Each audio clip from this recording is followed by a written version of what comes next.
Welcome back to my channel. Ngayon naman, I'll do an unboxing of my new keyboard, which was given to me by my husband. So thank you, my love. So itong keyboard na to, I'll use it in my work from home setup. So let's unbox. Ayan. Okay, so this keyboard is the Logitech Multidevice K380. And it's a Bluetooth keyboard, and you can use multiple devices to connect with it. Ayan siya. Color is rose gold, which is so nice. Ayan. Okay, let's see what's inside. Here. Look at that. It's so nice. And it's circular, yung mga keys niya. So, it looks good. Ayan siya. Look at that. It's battery operated. Let's take a look later kung anong klaseng battery yung ginagamit. Okay. And I'm going to open. Ayan siya, guys. So nice. And yung feel or yung texture niya, it's smooth. And the keys, ayan, malambot siya, but still sturdy. Ayan. And hindi siya ganun katunog. Ayan. And also, yung purpose nitong keyboard na to is for me to have like a good posture while working from home. Kasi last time my laptop, nilalagay ko lang siya dito and then I tend to slouch. So ngayon, with the use of this, I can have a better posture and then my laptop will be elevated. And then yung keyboard is nandito sa baba. So my eyes will be like nasa monitor, and then my hands dito lang siya sa baba. So it's very good for my posture.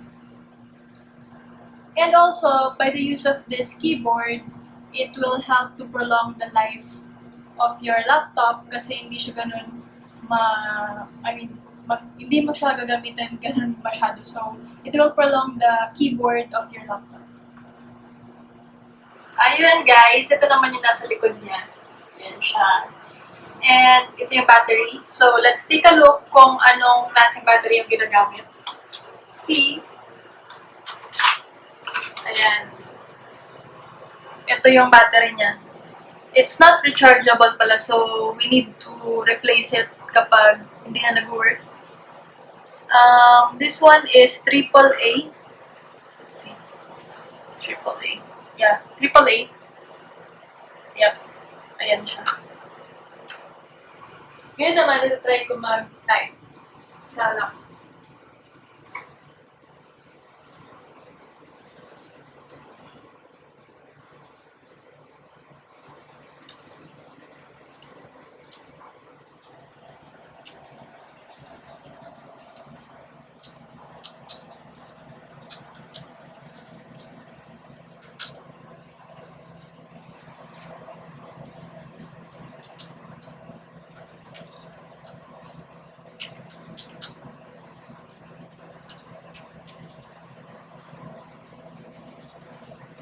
Ayan.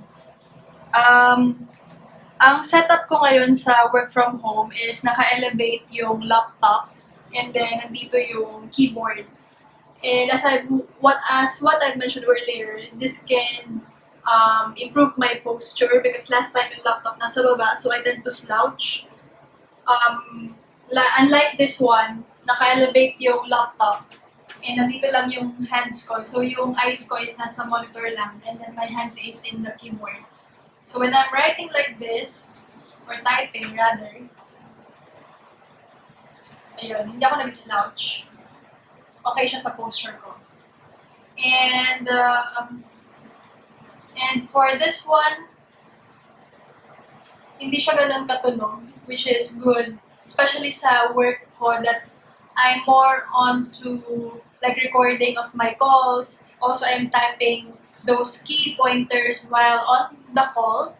Kaya, hindi siya makaka-bother nung like conversation with the client kasi hindi siya ganun matunog. Kasi last time when I'm using like other keyboards or this one, medyo ano siya, disturbing siya. So this one, it's better. Hi.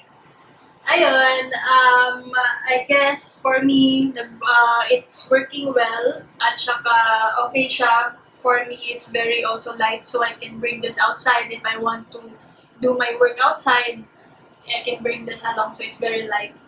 Ayun, I will definitely recommend this if you want like to change your keyboard or kung gusto nyong i-try this Logitech keyboard K380.